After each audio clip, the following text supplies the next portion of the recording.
윤석열 대통령 당선인이 차기 정부 5년을 이끌어갈 수장으로 뽑혔습니다. 선거 운동 기간 내내 광주 전남 핵심 공약에 대한 집중 지원을 약속한 만큼 인수위원회부터 차기 정부의 중점 과제로 추진할 수 있도록 실천 의지를 보여줘야 합니다. 한신구 기자의 보도입니다.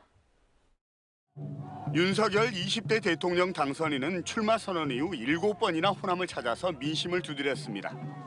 수도권과 경북권 등 타 지역보다 낙후된 호남의 현실을 잘 알고 있다며 과감한 국가 균형 발전 정책의 시행을 강조했습니다. 특히 광주를 찾아선 4차 산업혁명 시대 핵심 기술로 꼽히는 AI 선도도시 조성과 군공항 이전 등 지역 발전 청사진을 거듭 제시했습니다. 광주가 대한민국의 아시아의 세계의 AI 거점 도시가 되게 저와 윤석열이 만들겠습니다, 여러분. 광주시와 전남도는 대선 기간 윤석열 후보와 국민의힘에 지역 중점 사업에 대한 공약 반영을 요청했고 이 가운데 광주 8개, 전남 24개 사업이 채택됐습니다.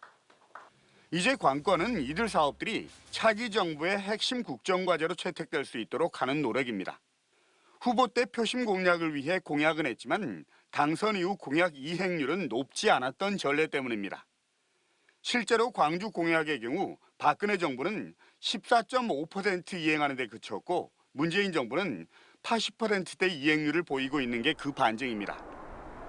이준석 대표는 대선 승리 이후 곧바로 광주를 찾아서 광주와 호남에 대한 당의 애정이 이번 대선만이 아닌 앞으로도 계속될 것임을 강조했습니다. 그렇지만 말만이 아닌 행동으로 보여줘야 하는 것도 바로 이런 맥락에서입니다. 그러기 위해선 곧 만들어질 대통령직 인수위원회부터 챙겨야 하고 빠진 사업들은 추가로 반영될 수 있도록 광주시와 전남도, 지역 정치권도 한 목소리로 나서야 합니다.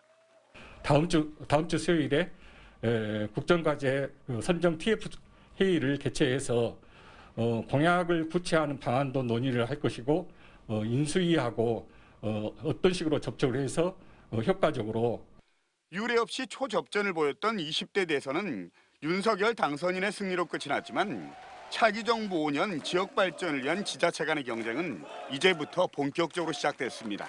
MBC 뉴스 한신구입니다.